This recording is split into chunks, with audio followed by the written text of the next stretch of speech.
नमस्कार दोस्तों, मैं हूं ममता तिवारी और आप सभी का स्वागत करती हूं मेरे चैनल ममताज वे में। तो चलिए दोस्तों, आज हम श्री दुर्गा सप्तशती पाठ का तीसरा और चौथा अध्याय पढ़ेंगे, क्योंकि हमें 9 दिनों में ही 13 अध्याय पूरा करना होता है। तो इसलिए आप हमारे साथ बने रहिए और पाठ को जरूर सुनिए और संपूर्ण लाभ प्राप्त कीजिए। तो चलिए शुरू करते हैं। एक बार प्रेम से बोलिए दुर्गा माता की जय। प्रेम से बोलिए माता रानी की जय। तीसरा अध्याय, महिषासुर वध। इसके बाद ऋषि ने कहा, अपनी सेना का विनाश होते देखकर सेनापति चिचूर अत्यंत क्रोध की मुद्रा में देवी से युद्ध के लिए उनके सामने आ खड़ा हुआ। सुमेरु पर्वत पर मेघों की वृष्टि होने के समान वह राक्षस देवी पर बाणों की वर्षा करने लगा। तब देवी ने उस राक्षस के समस्त सरों को सहज में ही काट गिराया और सारथी सहित उसके रथ और घोड़ों को भी मार डाला। इसके पश्चात उस महाबली दैत्य की ध्वजा तथा धनुष को काट दिया। धनुष विहीन उस राक्षस को देवी ने अपनी बाण वर्षा द्वारा विद्ध कर दिया। वह राक्षस धनुष तथा रथ के विनाश से व्यथित होकर तलवार और ढाल लेकर देवी पर टूट पड़ा। उसने अपनी तीक्ष्ण तलवार से देवी के वाहन सिंह पर प्रहार किया और साथ ही द्रुत गति शीघ्रता से देवी की बाईं भुजा पर भी। हे राजन, वह तलवार देवी की भुजा का स्पर्श करते ही खंडित होकर गिर पड़ी। अपने सभी वारों को निष्फल होते देखकर दानव ने अत्यंत कोप करके अपने हाथों में शूल ले लिया।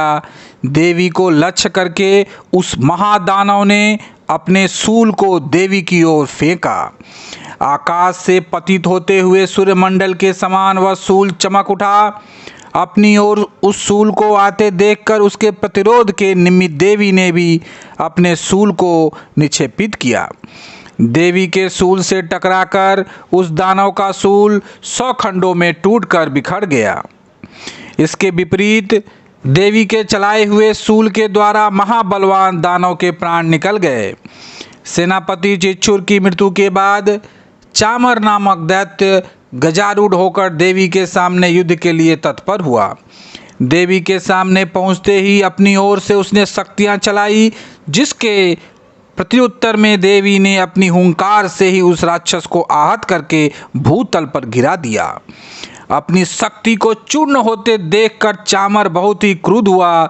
उसने देवी पर शूल का प्रहार किया, परंतु अपने बाणों द्वारा देवी ने उसके शूल को काट दिया। इतने में अवसर देखकर देवी के सिंह ने हाथी के मस्तक पर छलांग लगाई और दानव के साथ भयंकर युद्ध करने लगा। वे दोनों लड़ते लड़ते हाथी से नीचे उतर आए और अत्यंत वेग से परस्पर देवी का सिंह आकाश की ओर प्रबल वेग से उछल पड़ा और भूतल पर पतित होते समय अपने पैने पंजों की मार से चामर दैत्य का सिर काटकर धड़ से अलग कर दिया। इसके अनंतर उद्दग्र नामक दानव प्रस्तर खंडों एवं वृक्षों की चोट से घायल होकर देवी के हाथों मारा गया एवं कराल नामक दानव भी मुक्कों, थप्पड़ों एवं दंत छत से घायल होकर अपने प्राण गंवा बैठा। अपनी गदा के प्रहार से देवी ने उद्दत नामक राक्षस को यमालय यमपुरी पहुंचा दिया। भिंदीपाल नामक हथियार के द्वारा बास्कल एवं बाणों से ताम्र और अंधक राक्षसों को धराशायी कर दिया। अपने त्रिशूल द्वारा परमेश्वरी ने उगाश्रय, उग्रवीर एवं महाहनु नामक दैत्य का वध कर डाला। अपनी तलवार के सहारे देवी ने बिडाल दानव के मस्तक को उच्छेद कर दिया। अपने प्रखर बाणों द्वारा देवी ने दुर्धर एवं दुर्मुख नामक दानवों का सफाया कर दिया। अपनी सेना का क्षय होते देखकर महिषासुर भैंसे के रूप में देवगणों को त्रस्त करने लगा। कपटवेशी दानव महिषासुर ने कितनों को ही थुथुन की मार से, कितनों को खुराघात से, कितनों को पूंछ की फटकार से और कुछ गणों को अपने नुकीले सिंहों से विदीर्ण कर दिया। कितने ही गणों को प्रबल वेग से किसी किसी की किसी किसी को गंभीर गर्जना के द्वारा, किसी किसी को घुमाकर तथा कितनों को ही अपने प्रक्षेपित वायु के प्रबल झोंकों से भूमि पर सुला दिया। इस प्रकार गणों की सेना को तितर बितर कर वह दैत्य देवी वाहन सिंह को मारने के लिए बड़े वेग से झपट पड़ा। उसके इस दुस्साहसिक कार्य से महामाया को अत्यधिक क्रोध उत्पन्न हो गया। उधर महाबलवान महिषासुर क्रोधातुर होकर अपने खूरों से धरती को कुरेदने लगा और बड़े बड़े शिलाखंडों को सिंहों से उठाकर फेंकता हुआ गुरु दर्जन करने लगा। उसके द्रुत गति से दौड़ने के कारण पृथ्वी विक्षुब्ध हो उठी, मानो अब फट जाएगी। उसकी पूंछ की फटकार से सागर पृथ्वी को जलमग्न करने लगा। उसके कंपित सिंहों के आघातों से आकाश स्थित मेघ समूह तितर बितर हो गए। उस राक्षस के श्वास की प्रचंड वायु के कारण सैकड़ों पर्वत उड़ उड़कर आकाश से धरती पर गिरने लगे। उस महाकाय दानव का लक्ष्य अपनी ओर देखकर चंडिका देवी ने उसके हनन के निमित्त उस पर अपना क्रोध प्रकट किया। सर्वप्रथम देवी ने अपना पास फेंक कर उस महाबलशाली दानव को बांध लिया। जब उस राक्षस ने अपने को आबद्ध पाया तो अपने कपट वेश का त्याग कर दिया। उसके अनंतर वह राक्षस कपटी सिंह बनकर देवी के सम्मुख आ गया। तब अंबिका ने जो ही उसका मस्तक काटना चाहा तो ही बढ़ मायायु राक्षस खड़गधारी पुरुष वेश में सामने आ गया। देवी ने महिषासुर को उसी क्षण उसके ढाल तलवार सहित अपनी बाण बिष्टि के द्वारा बेध दिया। अब वह राक्षस कपटी गजराज के रूप में अपनी सूंड की सहायता से देवी के विशालकाय सिंह को अपनी ओर खींचने का विफल प्रयास करने लगा और साथ ही चिघाड़ने भी लगा। खींचने की कुचेष्टा करते हुए देवी ने उसकी सूंड को अपने तलवार से काट दिया। इतना होने के पश्चात उस महाशक्तिशाली दानव ने पुनः अपने भैंसे वाले पूर्व रूप को धारण कर लिया और चराचर जीवों समेत संपूर्ण त्रैलोक्य को संतप्त करने लगा। उस राक्षस की ऐसी उद्दंडता देखकर जगत जननी चंडिका देवी बार बार मधुपान करते हुए अट्टहास करने लगी। वह मदवान्वित दैत्य भी उद्धत होकर गंभीर ध्वनि करने लगा और अपने सिंहों पर पर्वतों को उठा उठाकर देवी पर उछालने लगा। उस दानव द्वारा शिलाखंडों को अपने बाणों द्वारा देवी विचूर्ण करते हुए कहने लगी। उनका मुख मधुपान के प्रभाव से बोलते समय रक्तित हो उठा था और उनकी बाणी भी लड़खड़ाने लगी थी। तब देवी ने उस राक्षस से कहा, अरे मूढ़, मैं जब तक मधुपान में रत हूँ तब तक तू निर्भय होकर गरज ले। अभी मेरे हाथों से तेरी मृत्यु होने पर देवता लोग भी गर्जन करने लगेंगे। ऋषि ने कहा। इतना कहने के साथ ही देवी ने उछलकर उस राक्षस को दबोच लिया और उस पर सवार हो गई। अपने पैरों से दबाकर देवी ने अपने शूल से उसके कंठ प्रदेश में प्रहार किया। दबाव के चंगुल में जकड़े होने पर भी महिषासुर अपने मुख से दूसरे रूप में बाहर निकलने की कुचेष्टा करने लगा। अभी तक वह आधा ही निकल सका था कि देवी ने अपने बल से उसका निकलना रोक दिया। वह दानव अर्ध निर्गंता अवस्था में विद्यमान रहकर देवी से युद्ध करने लगा। तब देवी ने एक बहुत विशाल तलवार से उसके सिर पर खंडन कर दिया। महिषासुर का वध होते ही उसकी बची कुची सारी सेना रणस्थल से पलायित होने लगी। इधर उसकी मृत्यु से संपूर्ण देवगण अत्यंत आह्लादित हुए। तदंतर देवों ने दिव्य ऋषियों के साथ सामूहिक रूप से भगवती दुर्गा का स्तवन किया। गंधर्वराज हर्षित होकर गायन करने लगे और देवांगना नृत्य करने लगी। इस प्रकार तीसरा अध्याय समाप्त हुआ। भक्तगणों प्रेम से बोलिए माता रानी की जय, सच्चे दरबार की जय। चलिए अब हम चौथा अध्याय सुनते हैं। चौथा अध्याय इंद्रादि देवों द्वारा देवी का स्तुति गान। अब ऋषि ने आगे कहना प्रारंभ किया। जब दुरात्मा दानव महिषासुर तथा उसकी राक्षसी सेना का ध्वंस देवी के हाथों हो गया, तब इंद्रादि देवता भूमि पर मस्तक टेक कर देवी दुर्गा की स्तुति करने लगे। हर्षातिरेक के कारण उनके सुंदर अंगों में रोमांच हो रहा था। देवताओं ने कहा, आपका स्वरूप ही सब देवों की शक्ति है। अपनी शक्ति से आपने समस्त विश्व को व्याप्त कर रखा है। आप सभी देवों तथा महर्षियों के द्वारा अत्यंत पूजनीय हैं। हे जगदम्बा, हम सब देवगण संयुक्त रूप से आपको भक्तिपूर्वक प्रणाम करते हैं। आप हम सबों का कल्याण करें। जिन देवी के अतुलनीय प्रभाव तथा उनके विक्रम का वर्णन करने में भगवान शेषनाग, ब्रह्मा और शिव जी भी अपनी को सर्वथा असमर्थ पाते हैं, वे ही भगवती चंडिका संपूर्ण जगत का पालन एवं अमांगलिक भय के निर्वाणार्थ उपाय करे। जो धर्म तत्पर पुरुषों के गृह में लक्ष्मी रूप में, दुरात्माओं के यहाँ अलक्ष्मी रूप में, विशुद्ध अंतःकरण वालों के हृदय में स्थित बुद्धि रूप से, सज्जनों में श्रद्धा रूप से, कुलियों में लज्जा रूपणी बनकर निवास करती है, उन महामाया भगवती दुर्गा को हम सब नमस्कार करते हैं। हे देवी, आप संपूर्ण विश्व का पालन करें। आप इस अचिंतनीय रूप असुरों के विनाशक सौर एवं समस्त देवासुरों के सामने उत्पन्न हुए अद्भुत चरित्र का वर्णन नहीं कर सकते। सृष्टि की उत्पत्ति में आप ही कारणभूत हैं। आप में तीनों गुण सत्व, रज और तम विद्यमान हैं, तथापि आपका संसर्ग दोषों से नहीं होता है। आपके महत्व को भगवान विष्णु और शिव जी भी नहीं जान सकते। इस चराचर जगत की उत्पत्ति आपके ही अंश से हुई है। आप ही समस्त प्राणियों के लिए आधार स्वरूप हैं। आप ही एकमात्र सबके लिए मूलभूत और व्यक्त प्रकृति हैं। हे देवी, यज्ञ हितु में जिसके उच्चारण मात्र से सभी देवों की दृष्टि होती है, वह स्वाहा आप ही हैं। इसके अतिरिक्त आप पितरों की भी तृप्तदायिनी हैं। इसीलिए सभी लोग आपको स्वधा के नाम से अभिभूत करते हैं। हे देवी, आप ही वह पराविद्या हैं जिससे निर्वाण प्राप्ति, अचैतन्य, महाव्रत स्वरूपता, संपूर्ण दोष राहित्यता, जितेंद्रियता एवं तत्व की सारता प्राप्त होती है तथा जिसकी उपलब्धि के लिए समस्त मुनिजन निरंतर अभ्यासशील रहते हैं।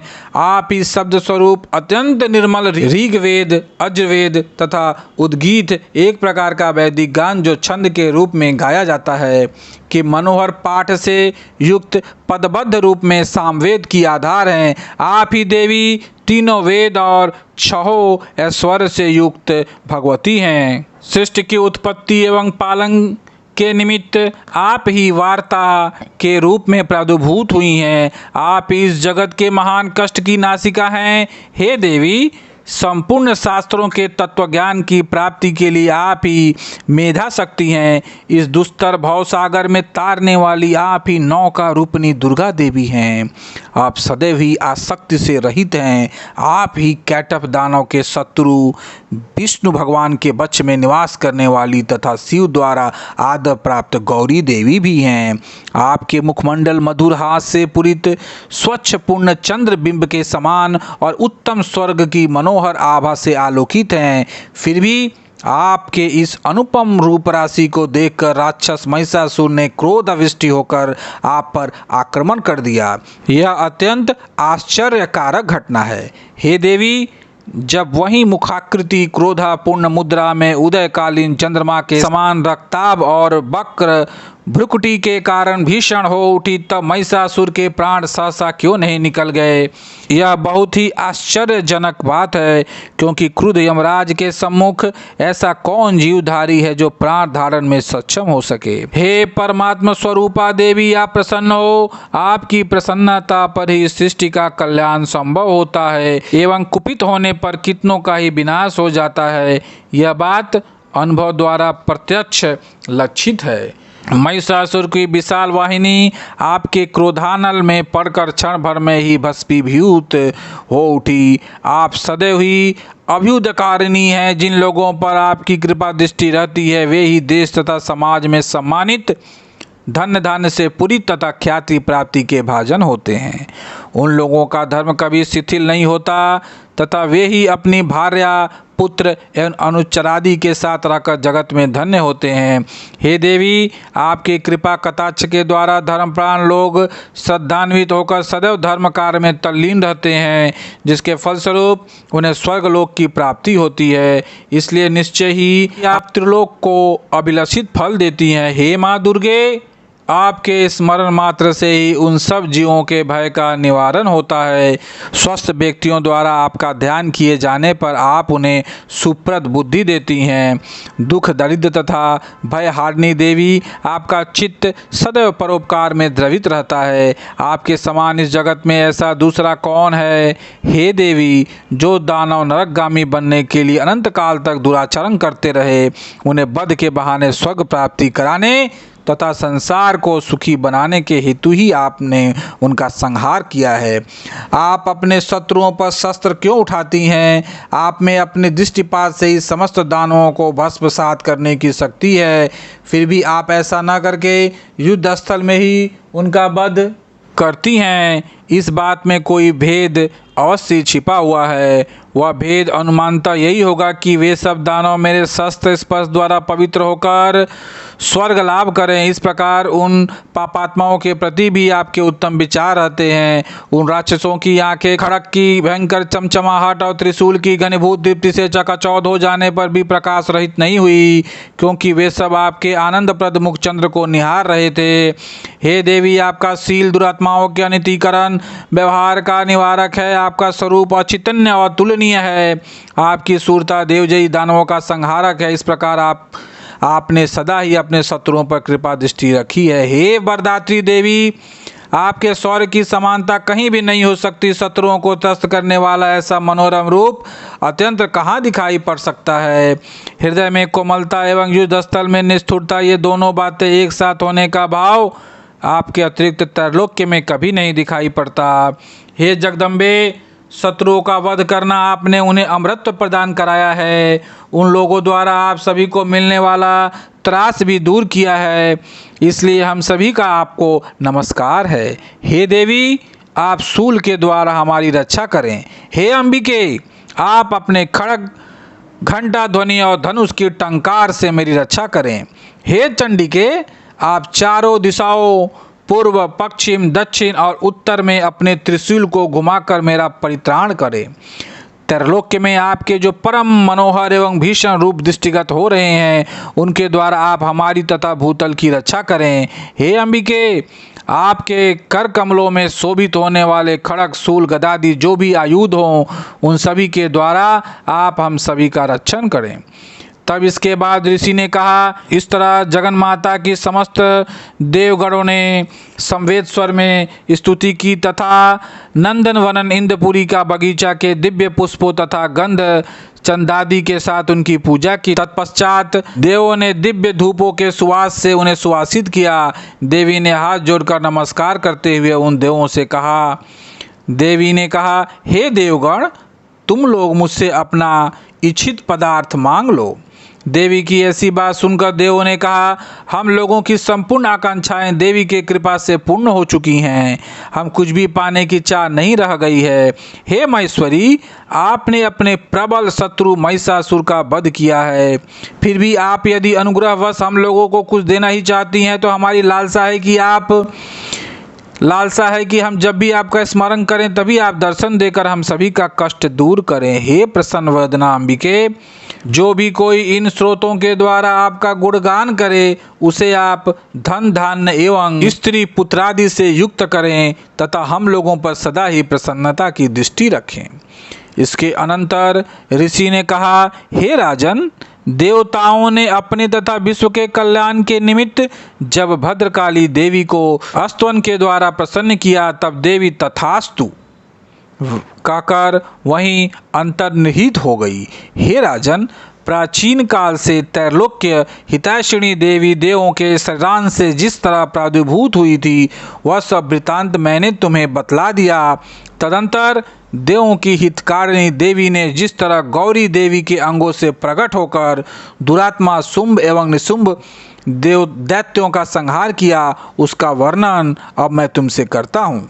इस प्रकार चौथा अध्याय समाप्त हुआ। एक बार प्रेम से बोलिए माता रानी की जय।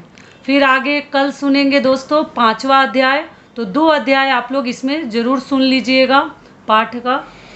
प्रेम से बोलिए सच्चे दरबार की जय। माता रानी की जय। जगदम्बे माते की जय।